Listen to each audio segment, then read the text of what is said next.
Thanks for meeting here. It's a great plan. Okay, what's the topic we're going to talk about today? Do you want to talk about radio shows? I was wondering if you could share some of your experience with radio and interviews that you did before.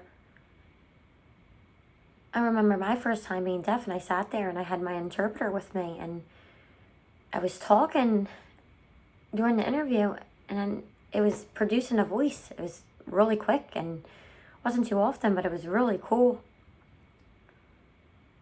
And on social media, the same thing. I was filming and all that from radio. I was just wondering,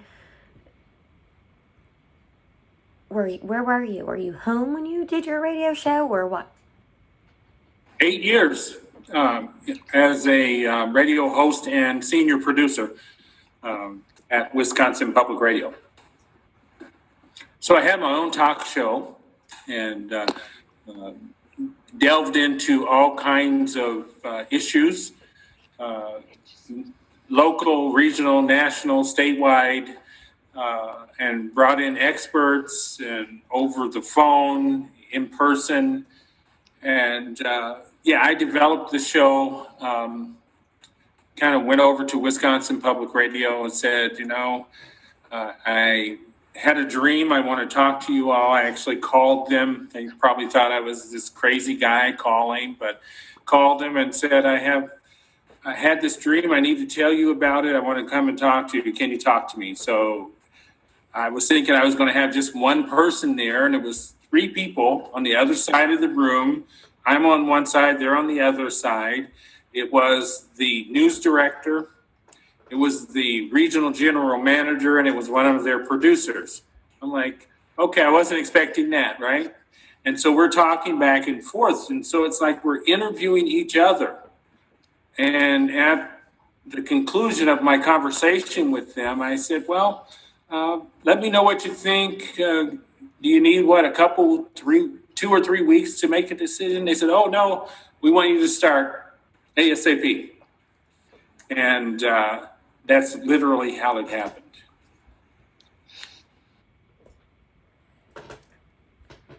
I see. I was wondering about that. Would you discuss when you interviewed? I could see you ask good questions and stories. What the person say? What was your experience? I do, and it's very difficult, right? And I know I had the former police chief for the city of Duluth, Gordon Ramsay, was on my show. He came in. I would ask him questions. It literally was like trying to pull things out of him that he was just not going to reveal, right?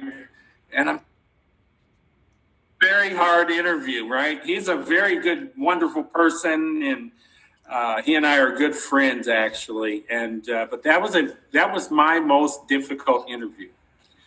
Whereas on the other hand, I had Harry Belafonte. I don't know if you know who he is, but he was this prolific actor in Hollywood.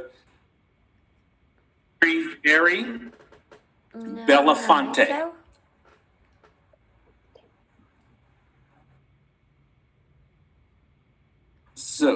So I encourage you to look him up. He was a big-time civil rights activist with Dr. Martin Luther King. They were very good friends. And he was also an actor. And he's retired now. So his daughter, Gina Belafonte, she was in Los Angeles. She was coming to this area. She was actually in Duluth to unveil a documentary that she had produced and directed about her dad and his work in this country.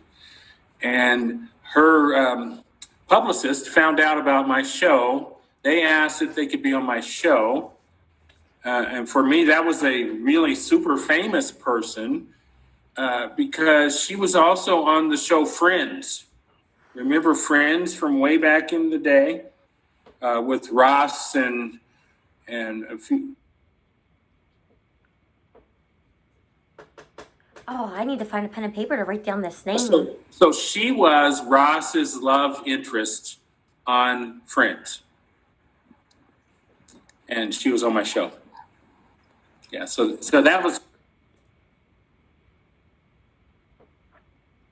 and then I had the international that's cool. bishop from the Philippines was on my show, and that was a cool interview.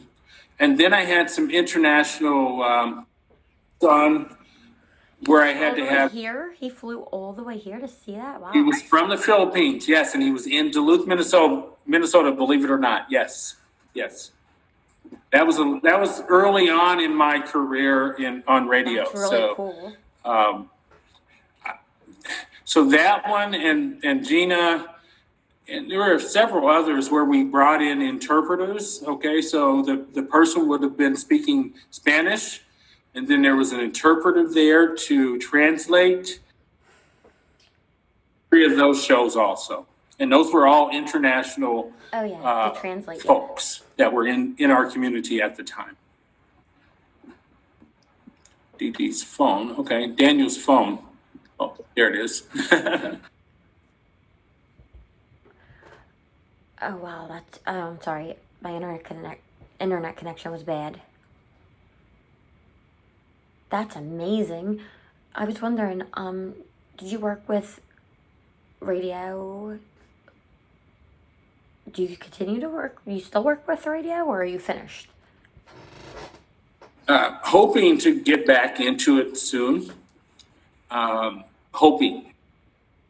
Yeah. We'll see where that goes. I might do my own independent show. I've been going back and forth on what I want to do. The show was very successful. We had a huge listener base, and we were literally making a difference in the community. People from all over the region were listening to the show on a regular basis. In fact, some teachers in the Two Harbors School District were using segments on my show as teaching tools for their students. Also in Cloquet, in their school district, they were doing the same. And then a significant number of my listeners were from the Ashland area, Ashland, Wisconsin, a huge listenership over there. And so I'm very proud of that. Very proud of that. Wow, that's a big deal. Wow. The work you do is really interesting. Meeting famous people, and they listen to you all the time, every night, and just want more and more. It's incredible. They want to talk about your show and discuss it, and many people like different personalities and different things like that. So you have all different topics. Interesting. That's very interesting that you mentioned the people that would talk too much, typically. Well, I remember one guy in particular was talking way too much, right? In my opinion. So I told one of my producers, we need to go to break. We are going to break. And I made it very clear to the guy that he was not the interviewer, that I was interviewing him, and that he had to kind of really knock it off, or else I was going to end the interview. And that was hard to do. I don't like doing things like that, but I had to do that with him. So it's kind of like going from one extreme where somebody's not responding much to another extreme where they're talking too much, kind of thing. So.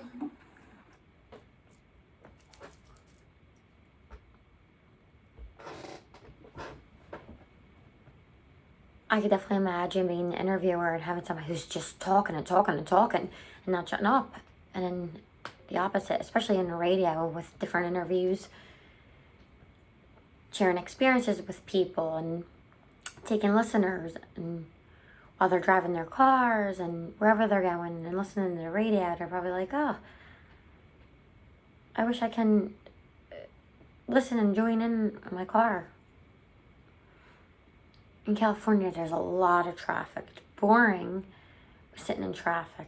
and I wish I was hearing to enjoy music or radio while I sit there. I could turn it up really loud, the music, and I could hear the beat and stuff, but I don't know what they're saying. Just like radio, I wouldn't be able to understand what's being said. I hope maybe future experience, hopefully, something. Thank you. Yeah, my show was in drive time on Thursdays, every Thursday.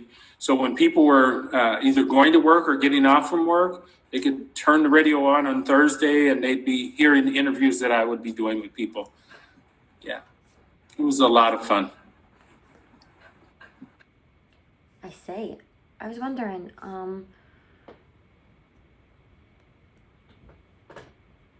are we finished with our time? Do you have more time to talk, or? I mean, I was wondering with the radio. Am I frozen?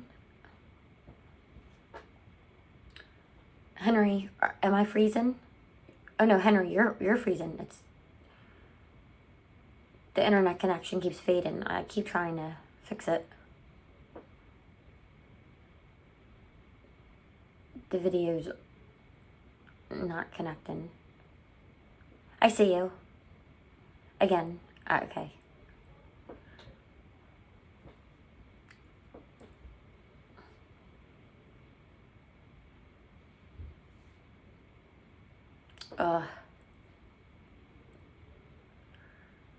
Yeah, it's frozen. Can you hear me? No. Now? Now? Is it better? I could see you. It's funny, but you're like frozen. You're just staying frozen. You're just continuously frozen. Maybe next time the video won't freeze if you like disconnect and reconnect and open it on the big screen. It's more natural and it will allow you. Technology, sometimes it's difficult to apply, you know. Keep moving, that's right.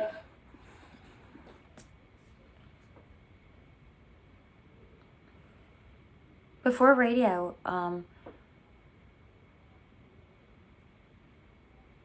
what did you focus on? What work or what stories did you explain? Yeah, first, when I first started out, it was a live show.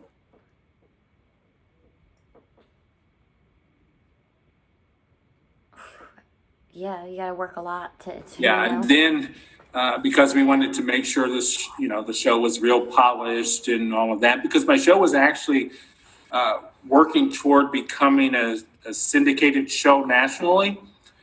And so we decided to record the shows, do pre-recorded shows, all because we were trying to make it a national show.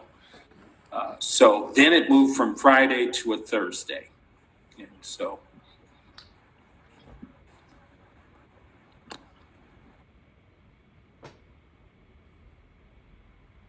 Yeah, busy. I know people are busy and they don't have the time sometimes to listen.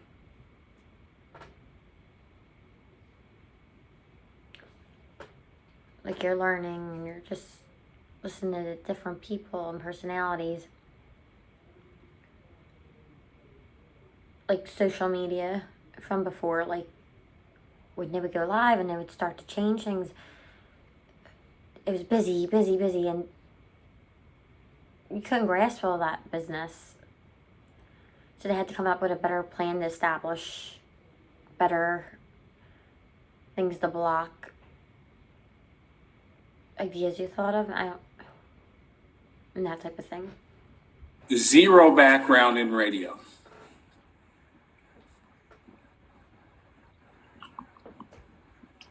However, I was accused, and maybe, it was done jokingly, I was accused of having a long-time radio background. So one of my producers, when she was hired to kind of work with me on the show, she said, are you sure you don't have a radio background? I go, nope, I've never been in radio, never done anything. She said, oh, I don't believe that. I think you're a natural. I'm like, nope, no background, no experience. just came in kind of cold, just because I had some topics that I wanted to explore and expand on, and that's just how it happened.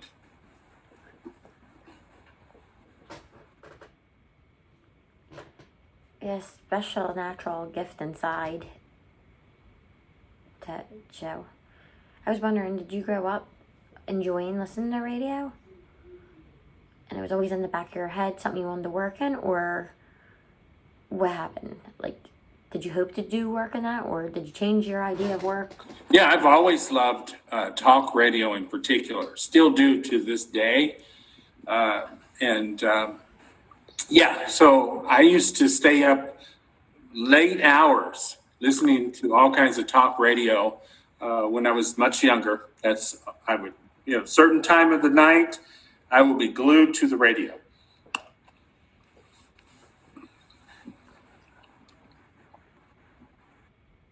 Nice.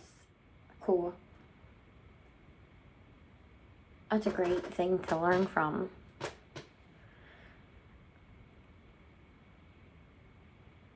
It's funny. Thanks for sharing that information. I was just wondering. All right. I think our time's finished. Yes, we are.